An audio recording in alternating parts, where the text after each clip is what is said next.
Friends, welcome back to my YouTube channel. कैसे हैं आप सभी? आई होप आप सभी अच्छे होंगे। तो फ्रेंड्स, आज हम बात करेंगे प्रिंस रंजना के बारे में। तो फ्रेंड्स, यहाँ पर बात ये होती है कि रंजना बहुत ज़्यादा उदास है। क्या रंजना के साथ मतलब दहेज उत्पीड़न का वही सब चीज़ें चल रही हैं क्या?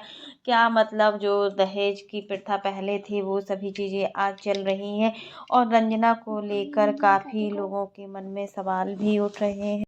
प्रिंस रंजना इस तरीके से रो रही है कि मतलब प्रिंस मतलब उसको मनाने की पूरी कोशिश कर रहे हैं, बट वो मान नहीं रही है। आखिर मतलब रंजना के मायके वाले गरीब हैं, तो इसका मतलब ये नहीं है कि ससुराल वाले कुछ भी बोलें। और यहाँ पर सासू माँ सच में तो आता है कि जब वीडियो में इस तरीके से समझ में आता है तो सामने क्या नहीं होता होगा इनके घर में।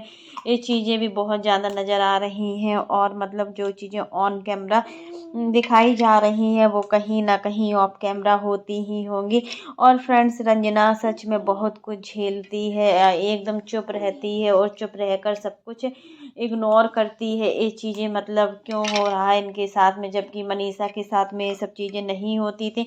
मनीषा के साथ में ऐसा कभी भी कुछ नहीं हुआ है। जो भी चीज़ें होती थी तो सचिन बीच में बोल पड़ते थे।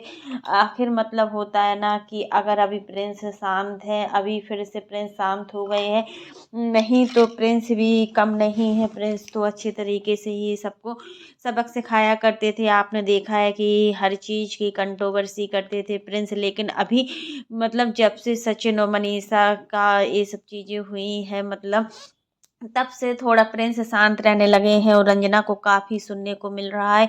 रंजना रोती भी है और अपने आप को शांत भी कर लेती है। कहीं ना कहीं एक बहू को चुप होना ही पड़ता है। बहू तो बहू ही होती है, चाहे वो कितनी भी कोशिश क्यों ना कर ले बेटी बनने की, बट वो बेटी नहीं बन सकती। बट बेटी देखो, बेटी होती है, वो कितनी भी कोशिश कर ले, कुछ भी कर ले, वो मतलब बेटी की ही पदवी दी जाएगी। तो यहाँ पर कहीं ना कहीं रंजना को घर पर कोई भी आज़ादी नहीं है। रंजना से पूरा पर्दा भी कराया जाता है, सिर पे पल्ला भी रखवाया जाता है, हर चीज़ रंजना के लिए अलाउ है। जबकि आप मनीषा को देखते हैं कि मनीषा किचन में जब भी रहती है तो मतलब कुछ भी मतलब अपने मन का जो उसको खाना होता है, जो सचिन को खाना होता है, वही वो कुछ बनाती है दिन में भी, और उसको पूरा तरीके से आज़ादी है। सूट पहनना भी उसके लिए अलाउ है घर में, तब की रंजना सूट नहीं पहनती है, और रंजना सिर पर पल्ला रखती है, जबकि मनीषा सिर पर पल्ला नहीं रखती। आखिर दोनों बहुओं को मतलब ये छूट होना चाहिए। जब बड़ी बहू को इतनी छूट दी है आंटी ने, तो छोटी बहू को भी छूट देना चाहिए, क्योंकि बहुएं तो दोनों बराबर हैं, चाहे वो छोटी हो या फिर बड़ी हो, इससे मैटर नहीं होता है। अगर इनकी खुद की बेटी के साथ ऐसा होता तो क्या ये बर्दाश्त कर पाती, या इनकी ससुराल वाले बेटी की अगर जेठानी और देवरानी के बीच में इस तरीके का मतभेद रखते तो क्या मतलब अच्छा लगता है? वैसे तो आंटी जी बहुत ही बड़ी बड़ी बातें करती हैं कि हम जब भी पूजा को बुलाना होता है तो पहले उसके ससुराल वाले को फ़ोन करते हैं, ससुर को फ़ोन करते हैं, जेठ जेठानी को फ़ोन करते हैं, फिर अपनी बेटी को बुलाते हैं। ऐसे ही नहीं बुलाते हैं। यही चीज़ें हम अपनी बहुओं के मायके वालों से भी पसंद करते हैं कि अगर जब भी उनको अपनी बेटी को बुलाना हो तो पहले हम लोगों से बातचीत करें, फिर अपनी बेटी से बोलें, क्योंकि दो रिश्ते निभाना बहुत जल्दी इतना आसान नहीं होता है। वही चीज़ें रंजना को लेकर होती है कि रंजना को हर बात पर सुनाया जाता है, जबकि मनीषा को कोई भी चीज़ पर नहीं सुनाया जाता है। अब देखिए, आप देख ही सकते हो कि मतलब जो चीज़ें थी, मतलब पैसे के लेकर जो भी हो, शादी में रंजना के यहाँ से कुछ नहीं मिला। जितना देखो, हर लड़की का जो माँ बाप होते हैं वो अपनी बेटी को अच्छे से अच्छा ही करते हैं और हमेशा ही देते हैं। बेटी एक हो या फिर दो हो या फिर चार हो, मतलब मिलता तो चार में थोड़ा कम मिलता है, दो में थोड़ा उससे ज़्यादा मिलता है, बट हर माँ बाप अपनी पूरी कोशिश करता है कि उसकी अपनी बेटी को अच्छे से अच्छा दें, ज़िंदगी भर दें, और जब तक वो लोग रहते हैं तब तक अपनी बेटी को हमेशा देते ही है, ऐसा नहीं है कि नहीं देते हो। और वही चीज़ अब ड्रेस को लेकर भी आंटी जी ने एक कमेंट किया हुआ था। ये भी कमेंट बिल्कुल बेकार लग रहा था कि मतलब उन्होंने कभी लहंगा नहीं पहना है और गाउन नहीं पहना है। तो आंटी जी तब की बात दूसरी थी, आज का जो मॉडर्न युग है, और इस मॉडर्न युग के अनुसार ही तो रंजना वैसा ही करेगी जैसे मतलब पहले होता था। आप लोगों ने वैसा किया है, आप चाहें तो लहंगा पहन सकती हो, ऐसा नहीं है। लहंगा पहनने में क्या बुराई है?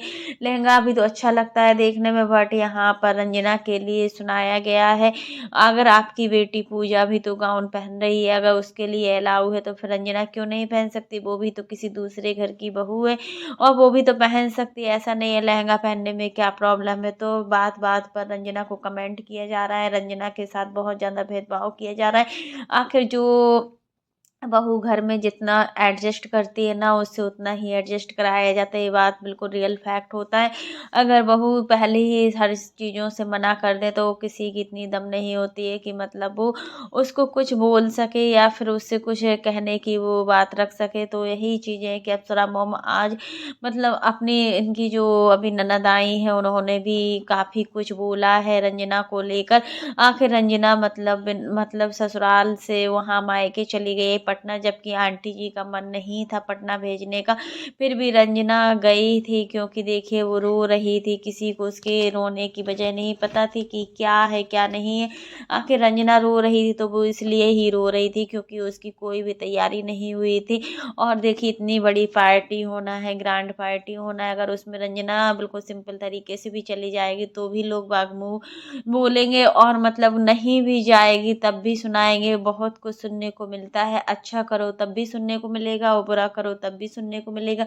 दोनों चीज़ों में एडजस्ट करना बहुत ही ज़रूरी होता है और रंजना को सच में हमेशा ही एडजस्ट करना है। और आंटी जी ने ये चीज़ भी बोली है कि मतलब ना हमने कभी मनीषा को रोका है, अगर मनीषा जाना चाहती थी तो वो चली भी गई और अम्बाला में रहने लगी, और ना ही हम कभी प्रिंस को रोकेंगे और ना ही रंजना को रोकेंगे। तो सच मेरे यार घर के अंदर कुछ ना कुछ खिचड़ी तो पक ही रही है, बहुत बड़ी कंट्रोवर्सी चल रही है अभी भी घर में।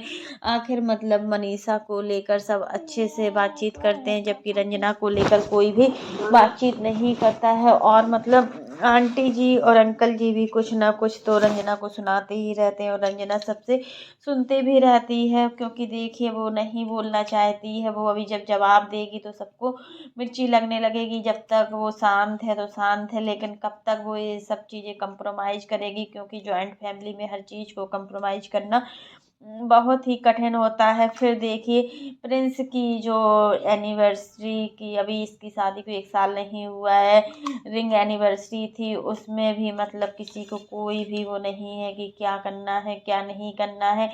मनीषा का बर्थडे अच्छी तरीके से सेलिब्रेट किया गया था, जबकि रंजना का जो बर्थडे निकला था बिल्कुल भी कुछ नहीं हुआ था। आखिर मनीषा के साथ सब चीज़ें अच्छे से की जाती हैं।